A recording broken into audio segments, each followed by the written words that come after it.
So this is an introduction to the vapor compression refrigeration cycle. This is the predominant way that we provide refrigeration for refrigerators, freezers, as well as for air conditioning in your automobile, air conditioning in your homes. And there's a lot of mechanical engineering jobs, careers, etc., all associated with refrigeration for personal comfort as well as for food. So when we talk about it, we want to talk also about Carnot refrigeration. It's the benchmark by which we can compare actual refrigeration cycles. And then we'll get to the vapor compression. And then also the heat pump. Well, we don't have a lot of heat pumps in Texas. It's really more in the Midwest where they have a decent amount of summer and a decent amount of winter. And they want a heat pump system to provide heating to their homes in the winter. Let's start with a review of Carnot refrigeration. You would have a component called an evaporator, a component called a compressor, a component called a condenser, and a component called a expansion turbine. And the fluid flows out of the evaporator into the compressor, from the compressor into the condenser, condenser to the turbine, likewise. And it doesn't matter where you start your numbering system, but we could talk about state 1, state 2, state 3, and state 4. So we'd have 4 major components in our Carnot refrigeration system. And the goal here is to have maximum efficiency. And one of the things that you do is when you're taking heat out of into the system, you'll be taking heat into the system in the evaporator Q. You want to bring in that heat into the system all at the same temperature, all at the same low temperature TL. Okay? So think about taking it, you have a thermal reservoir, maybe I should draw it that way, and it's all at TL and it's transferring heat into the evaporator, and the refrigerant that's flowing through the evaporator is always at TL, but it's absorbing energy. How can that be? Well, you've studied thermodynamics. It's undergoing a phase change. It's evaporating at constant pressure. If a fluid absorbs heat, can you have the fluid ever stay the same temperature? First time you hear that, people say, no, if you're going to pump heat into a fluid, the fluid has to go up in temperature. But now that you've been in this class and passed this class, right, hopefully after the final, is that you understand that, yes, you can pump heat into a fluid and the fluid not increase in the temperature, but it will change phase. That energy, that heat transfer that's coming in is going to boil it or evaporate it. That's a shocking concept to a lot of people. They don't understand that, right? First time you think, hey, if I'm going to put heat in, temperature's going up. But it doesn't always have to be that way. Likewise, in the evaporator, you want to reject heat, I should have drawn it with different color than blue, to a high temperature sink. We call it a reservoir in general. And that heat is being transferred out of the refrigerant that's flowing through the condenser. Well, that refrigerant needs to be at the same theoretical temperature, TH, as the reservoir, so it's an isothermal heat transfer. This is our Carnot concept, right? So how can you have fluid reject heat, heat transfer out of it, but the temperature doesn't go down? It stays the same. It condenses. Constant pressure condensing. So the rest of this, a compressor, it boosts the pressure. That's easy to understand. And the turbine, it extracts work. So this, the work to drive the compressor and the work out of that turbine. Okay. Well, what you can do is, one last thing is, where is our high pressures and low pressures? The pressure at 1 is the pressure at 4. In the evaporator, it's the same pressure. Otherwise, you can't have it being the same temperature. If it starts changing pressure, then in its two-phase, it will change the temperature. All right. Here, the pressure at 2 is equal to the pressure at 3. Same pressure through the condenser. What it is this is the high pressure side, and this is the low pressure side. And so you'll see that terminology often used in refrigeration. High side, low side pressure. So you can just split it right there. Boom. That's the high pressure side. That's the low pressure side. You really have two pressures that characterize this Carnot refrigeration system. And this, we'll say, find the same thing for a vapor compression system. And if you've ever worked with the HVAC technicians or in that field, they always check when they go up to diagnose a problem in an air conditioning system. They put hoses on, they measure. What's your high pressure side pressure? What's your low pressure side pressure? And from that, they can diagnose what's going on. We want to put this on property diagrams. You could put it on a pressure volume diagram. You could put it on a temperature entropy diagram. And we can also put it on a brand new diagram, a pressure enthalpy diagram. We should be able to plot these ideal cycles like the Carnot cycle on multiple property diagrams. All right. Do you think there'll be a dome? Are we talking about changing phase, or is it always an ideal gas? It's going to be changing phase. We have an evaporator and a condenser. So on a PV diagram, it's steep and then lazy off to the right. And it's severely lazy to the right. I mean, it's very steep on the left, the dome is, and then it kicks way out on the right. Often they put the specific volume on a log scale to make it more symmetric, but that's cheating, right? Put it on a log scale. But anyway, let's leave it like that. The temperature entropy is often pretty symmetric, and the pressure enthalpy looks something like this. You just plot the data, okay? That's what it looks like. Now, if you have a high pressure side and a low pressure side, go ahead and pick pH and PL. That's nice. So on a PV diagram, you know, hey, somewhere along this line, I have two states. Somewhere along this line, I have two states. What's along the line of pH?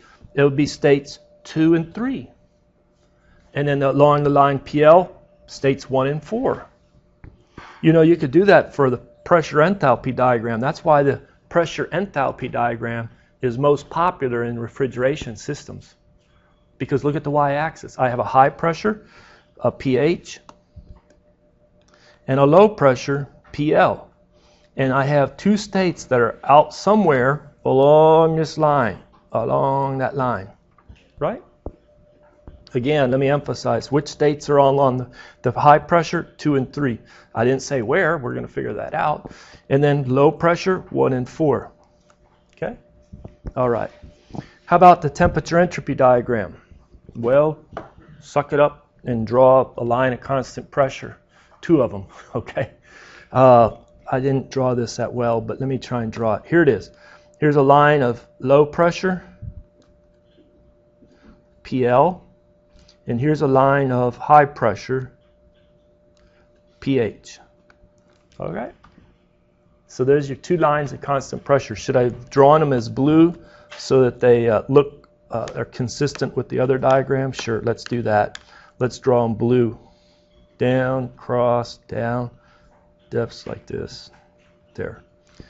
Okay. Boy, did I mess that up. Why does it have to be horizontal in the 2-phase region? Because it's constant temperature. And this temperature right here is my low temperature, and this temperature is my high temperature. And if I want heat transfer to occur, where everything that's happening in the evaporator is happening at TL, then I need to be at constant temperature. So guess what? This really dictates where we're at. And if you look at the temperature entropy diagram, you can now figure out, I'm going to try to bring through the evaporator, 4 to 1 will be evaporating it. And then at 1, I stop, I put it through the compressor. It's an adiabatic reversible process, isentropic compression. It could go up to 2. Then I go condense all the way over to 3. And then through the turbine, it's reversible adiabatic expansion. I drop the pressure, drop the temperature back down. And there's the Carnot cycle. But what's special about the Carnot cycle? You remember it. Where do they normally put state 2 and where do they normally put state 3? They put state 2 as far to the right as possible and state 3 far to the left as possible, right? So you can only move state 2 as far to the right as saturated vapor. If you start moving state 2 any further, it'll creep up in temperature and you've now lost. Because as you cool it, if it starts way up there, the temperature drops of the refrigerant. It's not going to, the refrigerant as it moves through the condenser will not stay isothermal. So the farthest you can move state 2 is over here to the saturated, I can't remember, saturated liquid or saturated vapor there? Saturated vapor, very good. All right, so now let's get this cleaned up a little bit. And then state 3, the furthest we can move it to the left is? Saturated liquid, exactly, right. So that actually is what pegs the two corners of our rectangular Carnot cycle, and now we expand that rectangle as best as possible, and we see that all in here, it's condensing, expanding, evaporating, compressing. And so there's your Carnot vapor power cycle on a diagram, TS diagram. 1, 2, 3, 4. There's your states. Did you follow all that logic? Good. Now let's try and do it on a PV diagram. State 1 is going to be hard to find, but I think state 2 would be pretty easy to find on that PV diagram. Can you place it on the PV diagram, state 2? Sure. Is it right here? State 2? And then what's the next easiest state to place on a PV diagram? State 3. Now, it's not that easy to figure out where 1 and 2 are, but they're along a line of constant S. That's not along a line of constant V at all. It's not straight up and down. So it's over here somewhere, and it's over here somewhere. So that's it goes from 3 to 4 to 1, and it goes that way. We usually don't show the Carnot cycle on a PV diagram. We don't, okay? But there it is if you wanted to. Now, how about a pH diagram? Well, if this is a dome, where do you think state 2 is? There? And this is state 3? Do you like that? Okay. This is a little tricky here. I messed up maybe a little bit on my diagram. You have a line of constant S. It's not a line of constant quality, but we'll show it as right constant H. I mean, it's right there, and that this one is right where is right. It's a line of constant S. Okay. So it's going to come down maybe right there. Actually, no. Yeah, that's right. Okay. So 1, 2, 3, 4. So the enthalpy at 1 is lower than enthalpy at 2, and as you go through the compressor, it adds energy along a line of constant S. We don't normally show it like that, but there you go. Okay. And then what's happening 2 to 3, constant pressure heat rejection in the condenser. Then 3 to 4, you're extracting some work out, so H3 is greater than H4 out the turbine, producing some work. And then 4 to 1, that's your refrigeration. So I think if you can get the major components on an illustration, get the property diagrams, the most useful is the temperature entropy when you study Carnot refrigeration. That's definitely the most useful. Why? It's a box. It's a rectangle. Then go ahead and make a table of states. Maybe list pressure, temperature, enthalpy, entropy, quality, populate it. 1, 2, 3, 4, right? Then you can go in and get all of your works and heat transfers for each of these components. You would do a control volume analysis of the compressor, do a control volume analysis of the condenser, etc. Right? So just to help do that, what is a Q in the evaporator right here? It's the amount of heat per unit mass flowing through, so it's kilojoules per kilogram. It's going to be related to a change in the enthalpy. And so it's going to be, if this is shown in to the system, it'll be enthalpy 1 minus enthalpy 4. For the work, it's work into the compressor. Which H is greater, H2 or H1 is greater?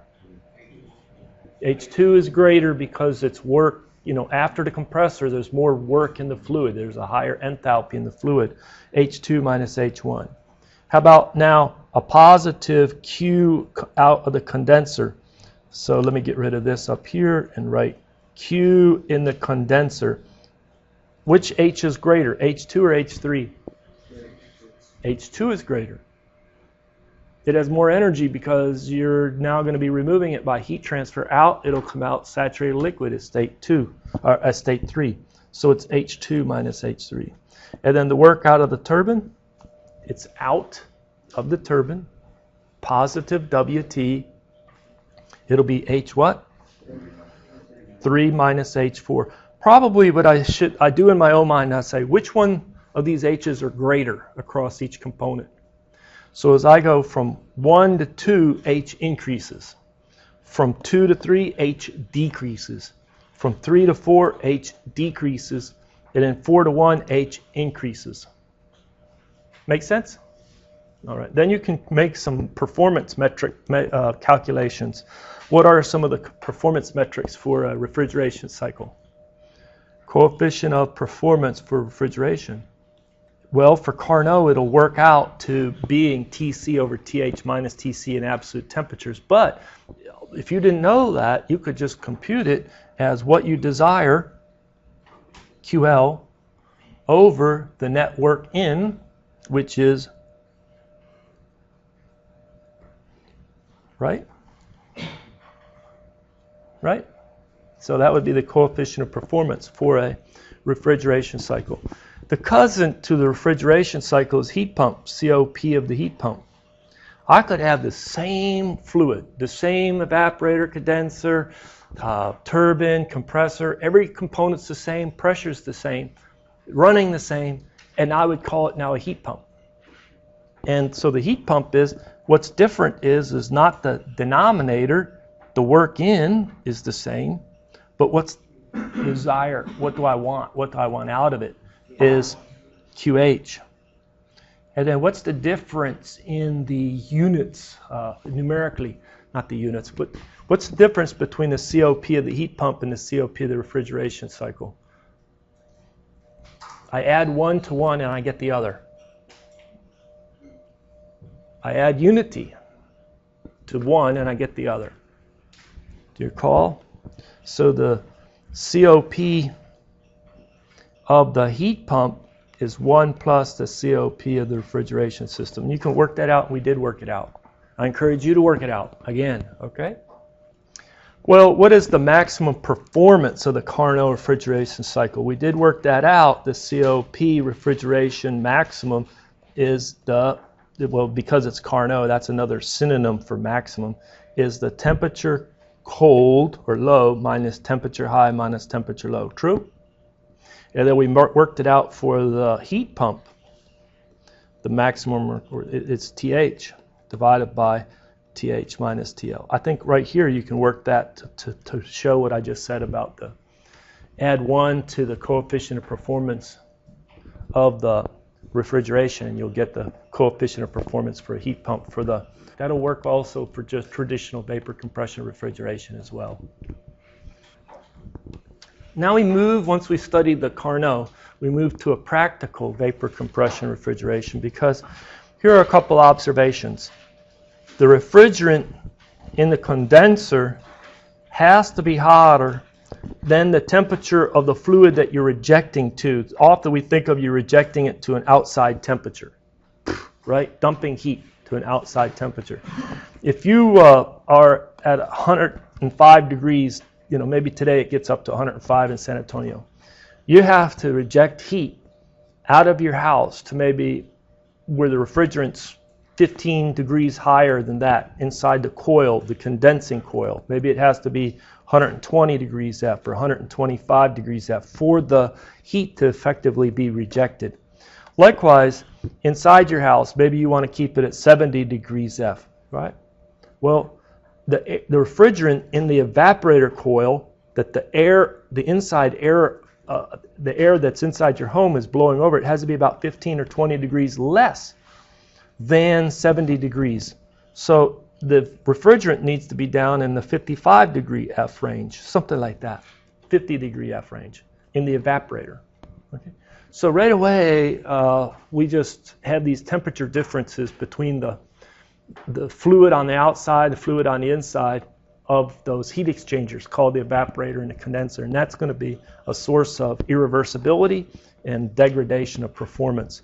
Also, what did the compressor take in for a carnot? It was a wet compressor. It was taking in some liquid. It had low quality stuff. That's bad. You don't ever want to ingest in a real compressor liquid. And the reason is the way the compressors are made, they take and squeeze it from a very large volume to a small volume. And they have to squeeze it a lot in order to boost the pressure. All right. Well, liquids don't squeeze like that. They don't compress like that. And so if you get a lot of liquid in there and then you change the volume, the pressures on your piston and everything, crank, connecting rod, you'll just bend it. It'll break. So you don't want any liquids in the compressor. So you want to do what they call dry compression. And typically, the optimal is bringing saturated vapor into the compressor, but in practice, you bring slightly superheated vapor, just so that you don't have any liquid problems. And you always have to, as an engineer, think about startup. We don't analyze startups here. We don't have time. But you think about, this needs to start up in the middle of August, middle of the fall, let's say October. It needs to start up in the middle of January. When am I going to need refrigeration in the middle of January? Anybody ever turn their air conditioner on in their car in the middle of January? Sure. Anybody have a warehouse with food in it, and yet the warehouse people work in and they keep it 70, 75, and yet inside there it will be a refrigerated room that's really cold? And so they have a split system up on the roof. Compressor is going to run, and it's really cold in the middle of winter, January, and yet it's going to be running. Okay? So you have to worry about these as a practical issue for a design engineer. The system has to work on really cold days, really cold days, and really hot days as well. And so you don't want liquid into the compressor, period. Expansion valve, that turbine just isn't worth it. It's non-existent, and it's not worth it. Economically, it's not worth it. Energy-wise, it's not worth it. Just put in something that'll drop that pressure. And so you put in an expansion valve instead of that turbine. And we do more and more with that pH diagram. So the practical, you still have a condenser, you still have a compressor, you still have an evaporator, but you swapped out, you just put an expansion valve, a restriction there. And we'll still go with the numbering 1, 2, 3, 4. And the best is now you peg 1 to be saturated vapor. And you peg 3 to be saturated liquid. So let's show that on a pH diagram. You should be able to show it on all those diagrams, but pressure enthalpy diagram shaped like this. You have a high pressure, low pressure. And state 1 now is shifted right there. That's state 1. It's saturated vapor at low pressure. You then put it through the compressor. A line of constant S looks like this, out to state 2. State 2 is a superheated vapor. Superheated vapor. And now you have to cool it some at constant pressure before it becomes saturated vapor. And then you continue to cool it and cool it and cool it and cool it and cool it until it becomes saturated liquid. So finally you go from state 1 to state 2 to state 3. There's state 3. Remember now we have two sections of this condenser. One is just to cool down the superheated vapor so it can start to condense. And then once it starts to condense, now it's constant temperature cooling because it's the evaporator. The condenser is all at constant pressure. But the beginning part of it's hot, higher temperature than the saturation temperature. This temperature at 2 right here is great. T2 is greater than Tsat at that high pressure pH. All right. A subtle point, but it's an important point. Then from 3 to 4 now, we do an expansion valve analysis, control volume around that expansion valve, and we do no heat, no work, negligible changes in kinetic and potential energy. We conclude operating steady state, isenthalpic. So it's a straight line down and to state 4. Now, often we don't show it as a solid straight line down. We show it as a what type of straight line down? Dash. And what is significant? Why the dashed line? Because it's not reversible. It's not reversible. No way can an expansion valve be reversible. Oh, we could even get close to being a reversible compressor, but there's no way a reversible expansion valve because it's by definition flow through a finite pressure difference. Irreversible. So we put it as a dashed line, then we can put solid line, all the other ones typically show three sides of the box as solid and then the dashed line going down to really emphasize it's irreversible from 3 to 4. Okay? If you wanted to, you could go ahead and put it on a temperature entropy diagram, TS. Let's go ahead and put the dust dome like this. Where is state 1 now? Right over here, right? Low temperature, saturated vapor, state 1. But when we go to superheated, we go like this, up. And then this is a line of constant pressure. So this is pH.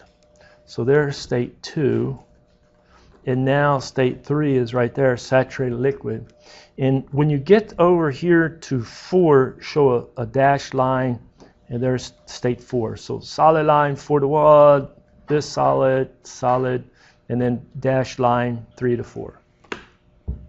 And S4 is greater than S3. Irreversibilities. Okay. So there you go. Now we want to be able to analyze this system. If I said what's the coefficient of performance of a vapor compression refrigeration system, then don't put T's, TL over TH minus T. That only works for Carnot. So here you definitely have to go and you have to compute what is the work into the compressor, what is the heat transfer into the evaporator, and what is the heat rejection in the condenser. All that per unit kilogram of refrigerant flowing through the system. And if 1 kilogram goes through the compressor, the same kilogram goes through the condenser, through the expansion valve, and through the evaporator. So the coefficient of performance, what you desire, Q, what is this? E, that's an E. Q evaporator divided by work condenser, compressor. Did I say work condenser? Work compressor, right? Does that all make sense? And then COP of the heat pump. What do I desire? Q, the condenser, divided by WC. Professor, everything being the same, will this COP of the heat pump be 1 plus the COP of the refrigeration system? Yeah, let's work it out real fast. What is, from an energy balance, the Q net is the Q in the evaporator. Well, I'm going to either avoid or go with the sign convention. Here, let's do this. Let's do it. First law. Could I take Q, the condenser, is that equal to the work coming into the compressor plus the heat transfer into the evaporator? Do you like that for a first law? Energy balance for the system. There's only one out. It's out the condenser. There's two ins. One work in and one heat transfer in. Is that a good conservation? Take it and now rearrange so that the Q, no, just take it like that. Substitute, replace right here. This is work compressor plus Q and evaporator divided by work compressor. 1 plus Q evaporator over work compressor. 1 plus COP as if it was a refrigeration system. So the COP of the heat pump is always 1 plus the COP of the refrigeration. Another metric common is how much refrigeration capacity do you need or does the system provide? And they talk about a unique term. First time you hear about it, it's like, what? A ton of refrigeration. And this just goes back to when refrigeration started. They first used it not for comfort, just to make ice. And then ice, they would deliver ice to different locations. But you would have a central ice house to make ice, a plant. And anyway, a ton of refrigeration is equal to 200 BTUs per minute or 211 kilojoules per minute. This is the more common historic definition of it. But you can figure out why they have it at that rate. So here's a question for you. The heat of solidification, also known as heat of fusion for water, is about 144 BTUs per pound. So if I take saturated liquid water at 0 degrees C and I convert it to saturated solid at 0 degrees C, all I did was freeze it, how much heat was removed per pound of water? 144 BTUs. It's just like our heat of vaporization, right? If I take saturated liquid to vapor, how much heat was added to vaporize? This is how much heat was removed to solidify, to freeze. Or you could turn it around. Instead of freezing it or making it solid, you could melt it. That's the same amount of heat added to melt. Okay. An ice maker is rated at 1 ton of refrigeration. How much ice can that ice maker produce in a 24-hour period, one day? Here's, you guess, 20 pounds, 200 pounds, 2,000 pounds, 20,000 pounds, or 200,000 pounds. And those that know the definition of a ton have an advantage, right? So do you know that one? Do you know what a ton is? It's 2,000 pounds, right? So there it is. So you can make 2,000 pounds of ice in a 24-hour period if your refrigeration capacity is rated at 1 ton. Okay, how do you show that? I know that that's the answer, but if I say amount of heat removed, is that equal to, if it's steady state, the rate at which it's moved times the time of it running? Does this equation make sense to you? So our rate of removal is 1 ton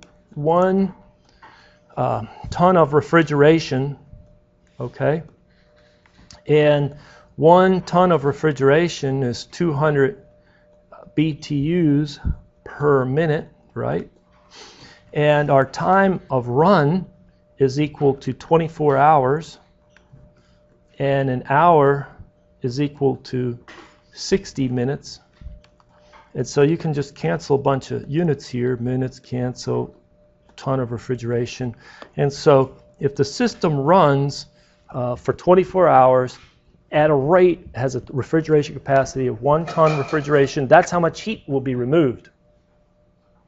Well, what's happening is it's taking a certain amount of mass that is saturated liquid and converting it to saturated solid, and the amount of heat that is removed is equal to the heat of fusion or heat of solidification or heat of melting to go from ice to liquid, I to F, or some subscripting to indicate, oh, remember you had HFG?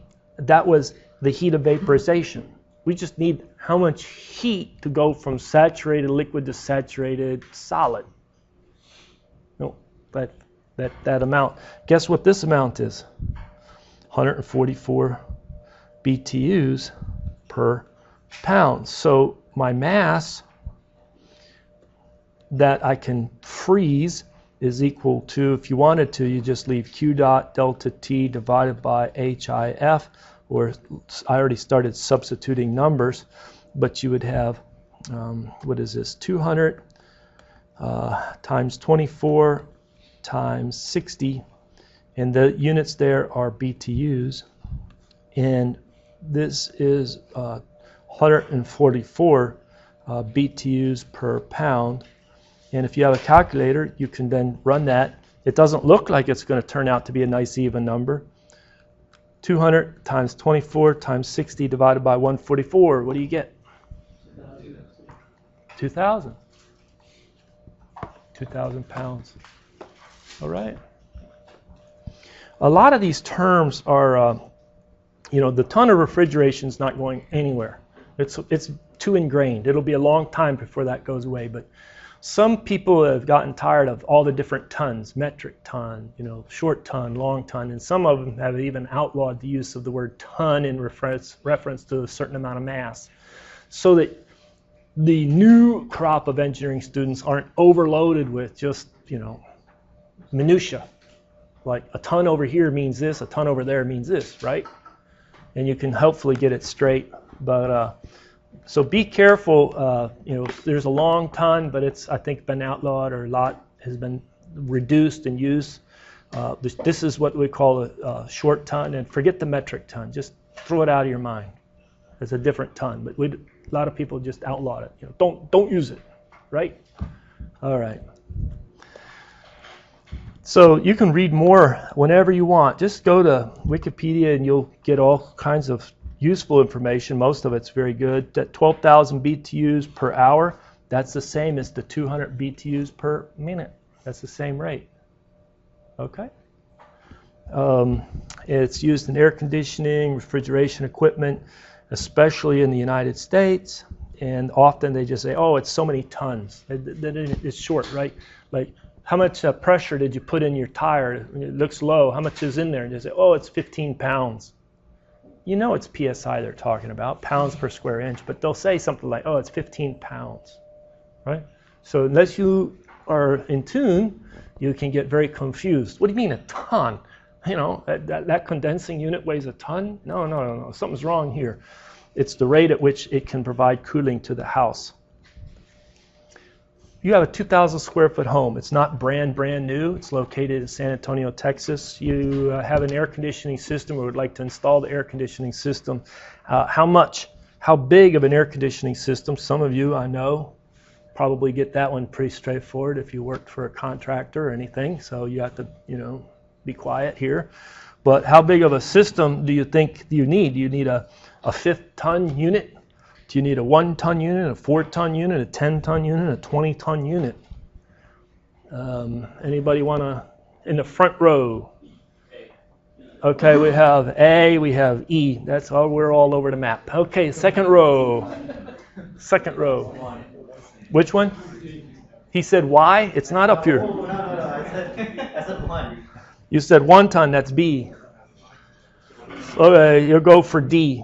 Oh, no, you went for 4-ton. You went for 4. You show me 4. I'm trying to interpret that as D, or 3-ton. Okay, no, whatever, C.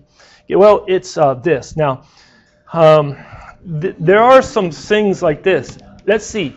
Some people have a good idea of how tall a person is. Let's say I'm right at 6 foot tall, right? I'm a little over 6'1", right? Now, let's say somebody says I weigh either 80 pounds, 180 pounds, or 280 pounds. What do you think? Size me up.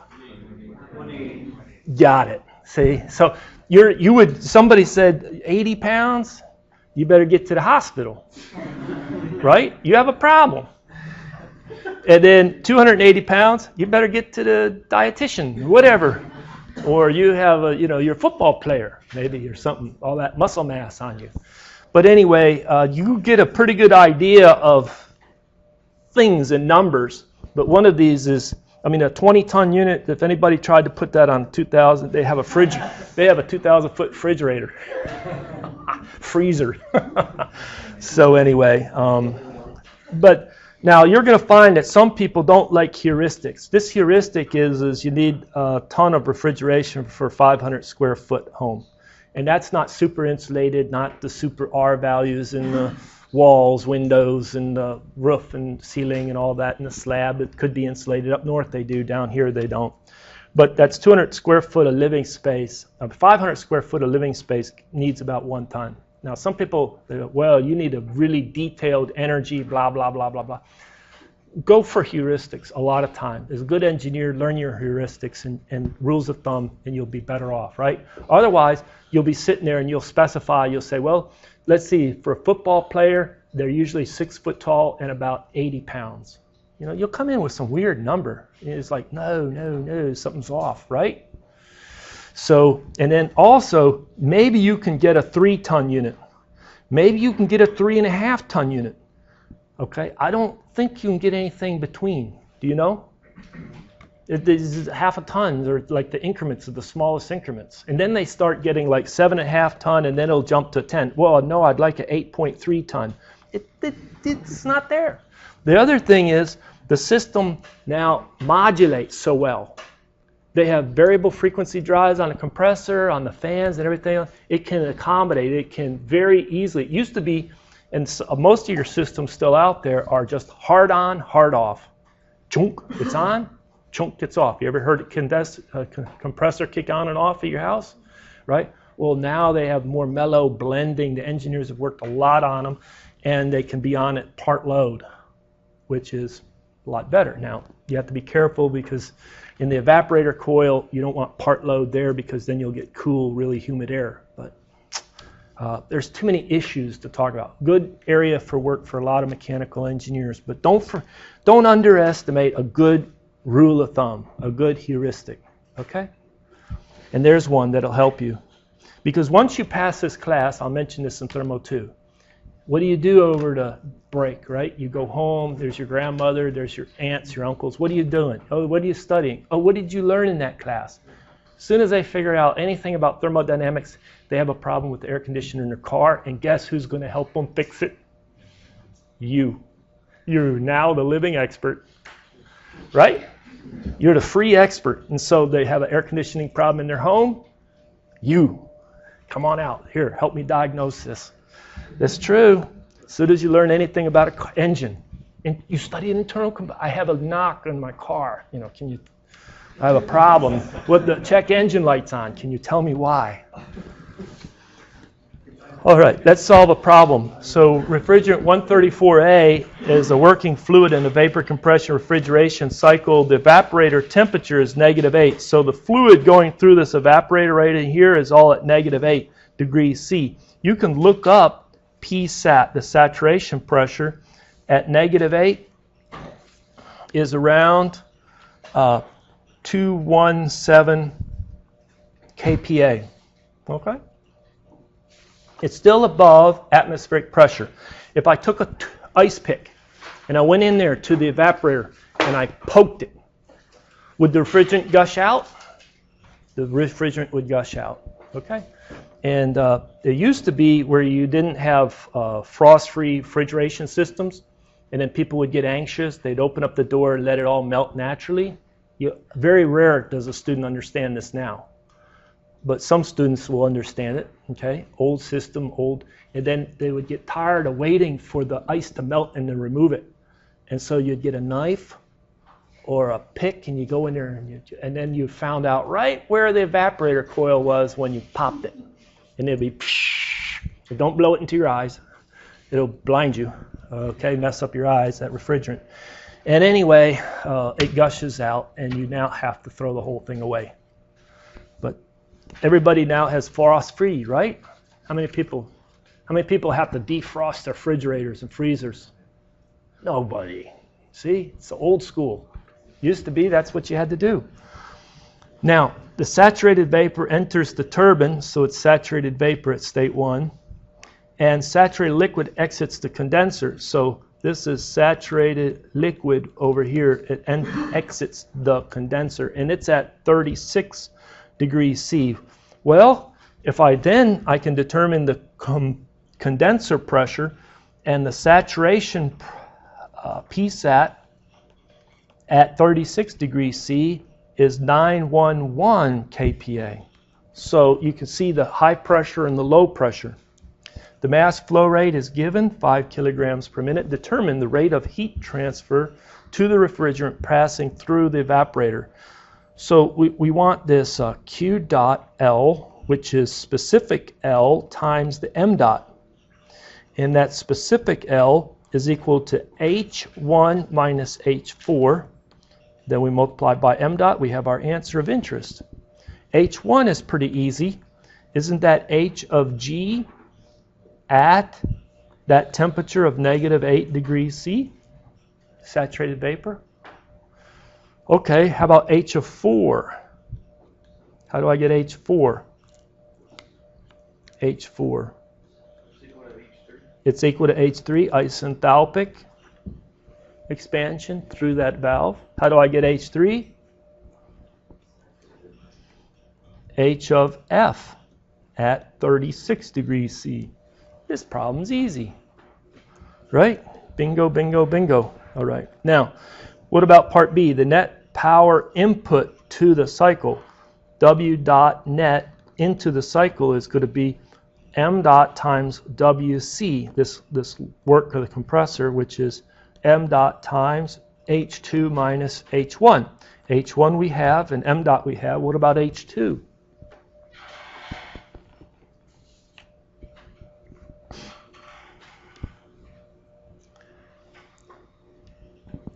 We didn't give any information about the isentropic efficiency of the compressor, so we'll assume it's 100% isentropic efficiency of the compressor. And on a temperature entropy diagram, it's straight up and down from 1 to 2. True? So state 2 is fixed by knowing the pressure and the entropy at 2. Knowing the pressure and entropy, state principle, I go and get enthalpy. A little bit of work. It's a little bit of work, okay? So I have to get that enthalpy. Sometimes it requires a double interpolation in the table. I try not to give you a double interpolation on the final exam. But I must ask you, has everybody done a double interpolation in this class? Homework or other thing? If you don't have your hand up, go do it. Right? It's a rite of passage, something like that. You must do a double interpolation once in your life. Maybe I should have had it on the first or second or third exam, right? No? No? Maybe I can go add it to the final exam. Huh? Double interpolation? By hand? Come on now. It'll be easy, see? Okay, so you get that H2 and then you run with it. What about the last? Coefficient of performance. Well, just remember, what is it defined as? It's defined of what I want. I want a large cooling over what I have to pay for to run the compressor. And this turns out to a ratio of H's. H, let's see, that's 1 minus H4 divided by H2 minus H1. Sound good? Any questions about that problem? Good? A lot of times in air conditioning systems we have a split system. You'll hear that terminology. What it means is it's not all in one package. There's two packages that you have, either for your automobile or also for your car, not automobile, your house, your automobile and your house, okay? So let's say this is my house, all right? And now where is the evaporator? Is it inside the house or outside the house? It's typically inside the house. Either in a closet or sometimes they put it in an attic. Okay, just above the roof. Okay. It doesn't have to be in a conditioned space of the house. Sometimes it's in a conditioned space, sometimes it's in an unconditioned space, but it's close, the evaporator's close to the air so that you can blow the air over the evaporator coil and then dump it into the house, different rooms of the house. Where is the compressor? Outside. Okay. Now they put it where the lines running between the indoor unit or the evaporator or the furnace, different names, and the outdoor unit, the condensing unit, the compressor, are close. You don't have super long lines. Okay, well, if you have it in the attic, well, you got longer lines, true? Up to the attic. If it's a 2-story home and you have it in the attic and down on the ground, you have really long lines. But that's just the price of life. That's just what has to happen. Now, you put this outside. Do you put it outside right underneath the window, a bedroom window of the master suite? No. Why not? Noise. When it kicks on, do you hear it? Right? So you put it in front of the kids' bedroom. Or you put it far away where it's not. So there's trade-offs where you put it. Do you put it in the front of the house so everybody sees, the condensing, or do they put it on the sides or the back? They put it in the back for aesthetics. Noise and aesthetics, and also the length of the lines. Where's the condenser? Where's the condenser? It's right. It's really the big box that you look at, and you see the condensing coil. And then the compressor's inside that big box that's sitting outside on a little, it's imitation concrete slab for it. The guy can usually carry it and throw it on the ground and then, wow, you're strong. Oh, it's kind of foam concrete or something, right? You know what I'm talking about, the concrete pad? You used to have to form them up and pour them, but then you can just buy them, put it in the back of the van and throw it down. And so if you don't know what I'm talking about, do this. Find a house, maybe one you may live in one. Walk around the perimeter. Walk around the perimeter and say, do I know what this is? Don't kick it. You can kick the side of the house, but don't kick the condensing unit because they have the condensing coil there and you don't want to damage it. Also, if you're weed eating, you do your own yard work and stuff. Don't go weed eating anywhere close to that baby. When I taught my boys when they were many years younger, I helped them make some money by showing them how to cut grass and do that. And it's like, number one, don't weed eat next to that box. Stay far away. Let the grass grow there gently.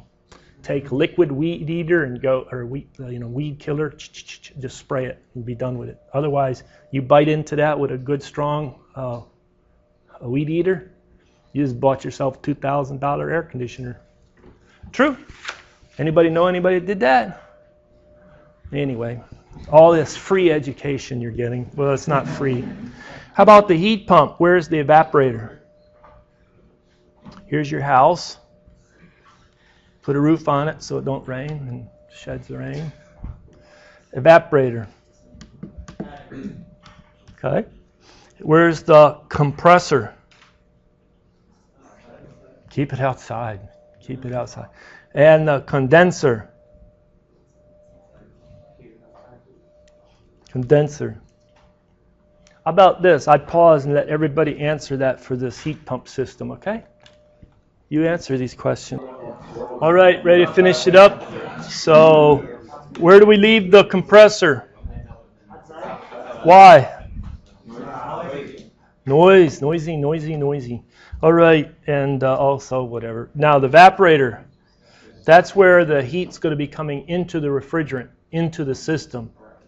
This is kind of backwards. It's cold day, C-O-L-D, I can spell. And guess what? The unit out here is going to make it even colder. And so the cold air is contributing heat that go into the refrigerant. So the evaporator is outside. Okay, so now once it's higher energy, it goes up, maybe you put it in the roof or attic or something, and it goes into the condenser. The condenser's inside. Where before, the condenser was the outside and the evaporator's inside. So The compressor stays the same place, outside because it's noisy, but the coils switch location and switch purpose. Maybe you even use the same coil, but you switch purpose. And they can have metering devices so that you turn it, because both of them are just coiled heat exchangers. They'll turn it around. Okay? Ready to finish out? So here is a R134A's refrigerant. Its evaporator pressure is 1.8 bar. Its superheated vapor exits the evaporator at 10. So what comes out here is not saturated vapor, it's superheated vapor. What happens to state 1 is, state 1 used to be right here, but now you're at a low pressure and it comes out slightly superheated. That's the new state 1, right? So it throws a monkey wrench in a little bit. So how about a pH diagram? Instead of saturated, slightly superheated at low pressure. That's the new state 1. It goes through compressor, but the compressor is not 100% isentropic efficiency. It's only 88%. So instead of going straight up to the line of higher pressure, you're going to kick over, and now you'll have state 2S and 2 actual, and that's how you use the 88% isentropic efficiency. True? On a pH diagram, follow along a line at constant S, and then you find 2S, and then kick it over a little bit, and there's 2 actual. Okay? It'll have even a higher enthalpy because more work has to go into the fluid because of the irreversibilities in the compressor. And then you go to the condenser, it's 9 bar, so this is all 9 bar. Down here, the low pressure was 1.8 bar. And it doesn't exit as saturated liquid, it exits as subcooled liquid. So instead of stopping here, it stops right there at state 3. It comes out in the subcooled region, a few degrees subcooled. All right, then that liquid goes through the expansion valve. So we can finish it out. Goes through the expansion valve to 4, straight up and down on a pH diagram. Or come over here. There is state 3. Remember, that's a line of constant pressure I'm staying on, and it kicks over to state 4. This I shouldn't have drawn as a straight line, should draw it as a dashed line, straight up and down. Okay? So you could then spend more time to analyze this system to get the rate of heat transfer of the refrigerant passing through the evaporator. Well, Q dot in the evaporator, is that still going to be M dot times H1 minus H4? It's just a little more work to get H1. How about the net power input? W dot net, is that still M dot times H2 minus H1? Where this H2 is not H2S, so it's a little more work to get H2. And the coefficient of performance, is that coefficient of performance of the refrigeration, is that still Q dot evap divided by W dot net, which is lowercase q evap divided by lowercase w compressor. There's only one work net, it's just a compressor, right? That's what needs to drive it. Is that then just H of 1 minus H4 divided by H2 minus H1? Follow all that? Can you solve problems like that? Have you already solved problems like that? Yeah. Okay. So we're done with our introduction to the vapor compression refrigeration system.